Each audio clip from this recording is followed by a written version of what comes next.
Assalamualaikum warahmatullahi wabarakatuh. Welcome back to Mrs. Yanti's YouTube channel. And now we learn about event advertisement. Check this out for the methods. This is the definition of advertisement. An advertisement is pictures, short film, song, etc., which try to force people to buy a product or service or attend an event. Jadi iklan itu merupakan suatu gambar ya, bisa berbentuk gambar, bisa juga film pendek atau juga bisa sebuah lagu ya dalam bentuk lagu yang mencoba untuk membujuk orang-orang untuk membeli suatu produk atau juga bisa memesan layanan jasa atau juga untuk menghadiri suatu kegiatan. Jadi ulangi lagi ya, iklan itu bisa bentuknya gambar, bisa juga film pendek atau bahkan lagu yang tujuan utamanya membujuk orang supaya bisa membeli produknya atau bisa memesan jasanya atau juga bisa untuk membujuk orang menghadiri suatu kegiatan. Next, jadi iklan itu banyak banget jenisnya atau macamnya. This is the kind of ads. Ada product advertisement. Di sini contohnya ada produk atau iklan produk makanan atau minumannya ini. Dan masih banyak lagi produk-produk yang lainnya seperti kosmetik, alat kebersihan, furniture, dan lain-lain. Next, the kind-nya adalah service advertisement. Jadi iklan layanan jasa. Contoh di sini ada cleaning service. Jadi jasa untuk membersihkan sesuatu atau juga bentuk layanan jasa yang lainnya. Bisa jasa MC, jasa make up, jasa decoration dan lain-lain. Next ada job vacancy advertisement. Jadi di sini ada iklan lowongan pekerjaan. Biasanya kita sering lihat ini di kolom koran ya, lowongan pekerjaan. Tapi tidak sedikit kita juga bisa dengar di iklannya di radio atau mungkin di sosial media dan TV. Dan ada juga macam-macam dari advertisement ini adalah event advertisement, jadi iklan kegiatan. Misal ada music concert atau juga ada bazar buku, apalagi nih competition, sport competition dan lain-lain. Nah, kita akan fokus ke event advertisementnya. Pada pembelajaran hari ini kita akan fokus ke iklan kegiatan. An event advertisement atau iklan kegiatan is a text that has the objective to announce an event in order to make the people attract, attend, or join the activities or the events. Jadi iklan kegiatan yaitu untuk mengumumkan sebuah kegiatan supaya orang-orang bisa tertarik untuk hadir atau mengikuti kegiatan yang diiklankan. Nah, jadi event advertisement ini tentunya untuk memberitahukan halayak umum tentang kegiatan yang kita buat supaya mereka bisa mengikuti event yang kita laksanakan. Nah, teks advertisement ini juga memiliki fungsi, teman-teman. Untuk advertisementnya sendiri adalah fungsinya to promote and sell a product or something. Jadi untuk mempromosikan dan juga menjual produk atau sesuatu. Nah, kalau fungsi dari event advertisement yaitu to promote an event and inform people. Jadi untuk mempromosikan sebuah kegiatan atau event dan juga memberitahukan orang-orang. Dan fungsi yang kedua adalah to come and join the activity of the event. Jadi tujuannya adalah untuk bisa menghadiri dan bergabung dari kegiatan yang sudah dibuat. Tujuannya seperti itu. Nah, there are examples of event advertisement. Ya. Jadi event advertisement mainly talks about the first is bazaar. Wow. The second one is fair or pameran. The third, competition, berbagai macam perlombaan tentunya. Next, festival atau perayaan, bisa musik, bisa teater ya, konser, terus juga apalagi seminar, webinar ataupun workshop. Jadi eventnya biasanya yang disebutkan barusan. Well, next kita ke structure of event advertisement. Jadi apa saja sih struktur yang ada di text advertisement ini? Nah, tentunya yang pertama ada name of the event. Nih contohnya di contoh yang ini ya. Ada Jazz Night 2020. Di situ tulisannya besar banget yang menunjukkan nama dari sebuah eventnya. Next, ada event organizer. It means siapa sih penyelenggaranya? Ya, siapa yang mengorganisir kegiatan tersebut.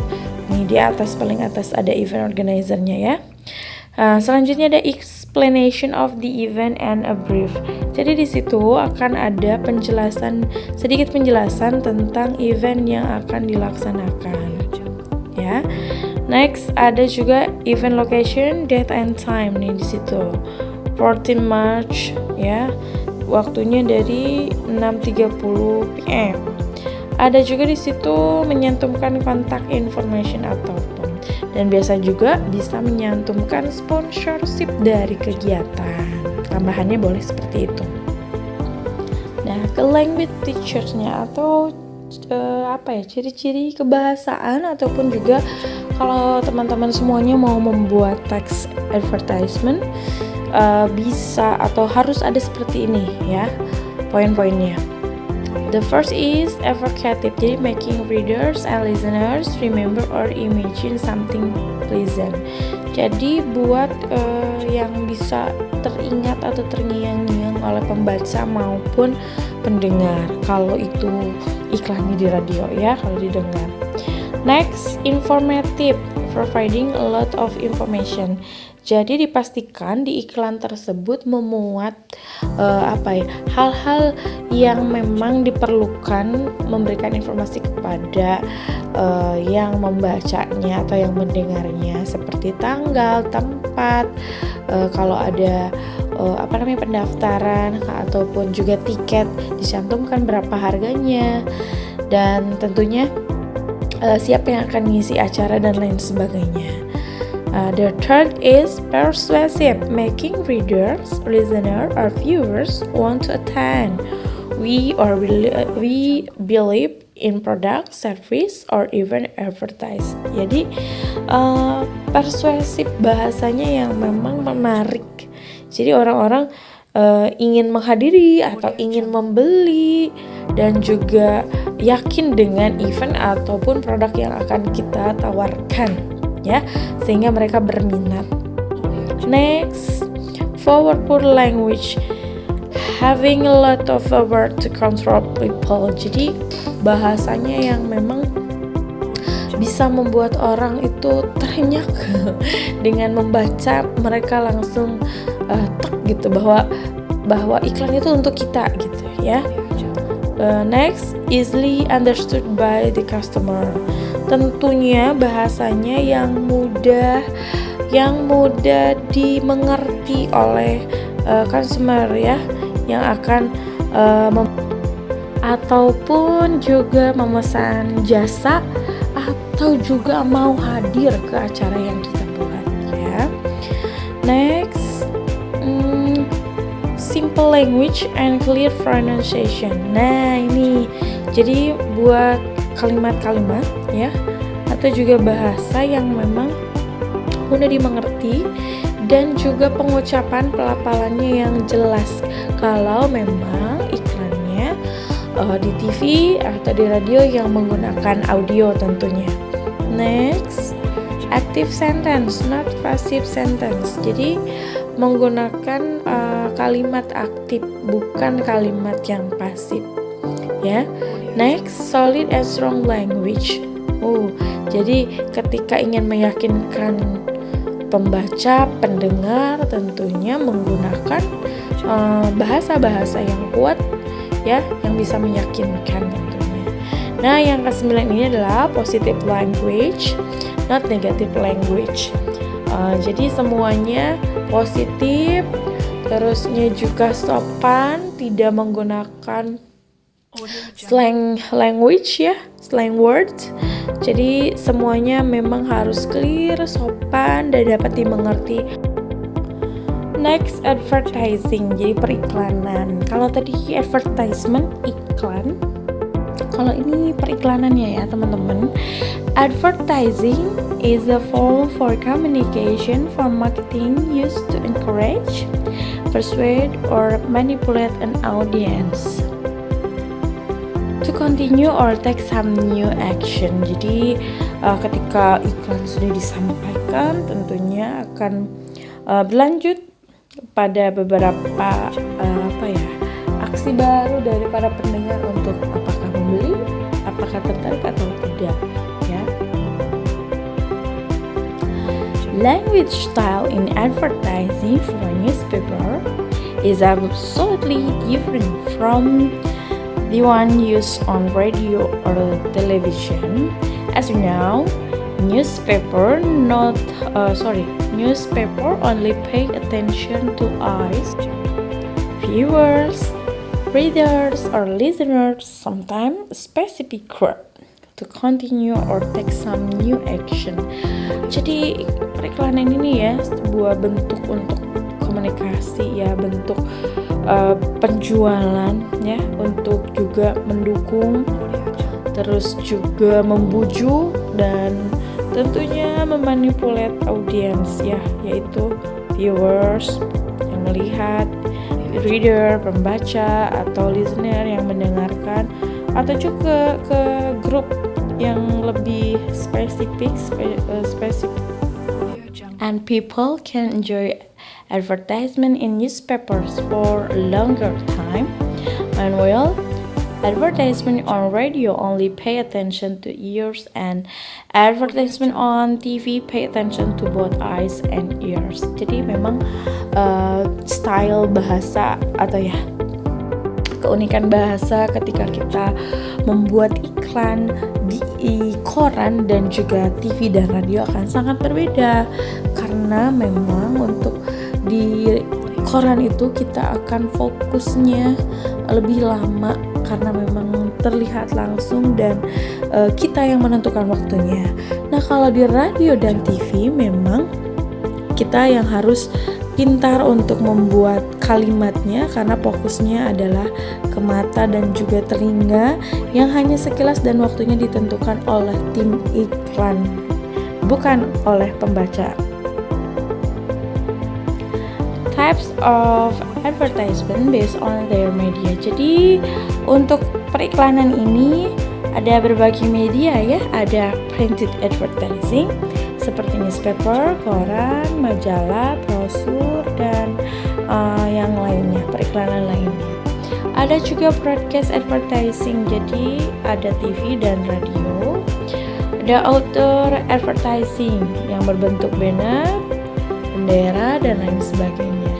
Ada juga digital advertising, jadi zaman sekarang apalagi ya, banyak banget media untuk bisa mendisplay melalui internet atau juga digital device. Bisa juga kita pasang iklan di WhatsApp, Instagram, Facebook, dan lain-lain. Product or brand integration. Di sini product placements in entertainment seperti TV show, YouTube, and etc. Well, before we close this method, there are 4 important strategic questions in advertisement. Nih, ada 4 hal ya strategi yang penting ketika kita akan membuat satu iklan. Nih, 1, what product, service, or even will be offered. Apa sih produk atau apa sih layanan yang akan ditawarkan atau kegiatan apa yang ditawarkan? Tentu harus dipikirkan dengan matang. The next, who will be the target consumers? Nah, dipikirkan lagi ketika kita akan menjual produk atau memberi layanan atau juga membuat event, dipikirkan target konsumernya siapa dan bagaimana cara untuk bisa mengguide-nya, ya. Yang ketiga, how will the consumer get the product, service, or event? Nah, tadi sudah dibilang, bagaimana ya konsumer bisa mendapatkan produk kita, layanan kita, atau bisa mengikuti kegiatan kita di situ. Jadi harus benar-benar disampaikan informasinya dengan sejelas-jelasnya. And the fourth, at what price should the products or service or event be offered? Ya, jadi berapa sih harga yang harus dikeluarkan untuk sebuah produk, layanan, atau juga kegiatan yang akan dilaksanakan? Thank you very much all. Okay, you got this matter, guys. I hope so. Thank you for your attention. Have a great day. Wassalamualaikum warahmatullahi wabarakatuh.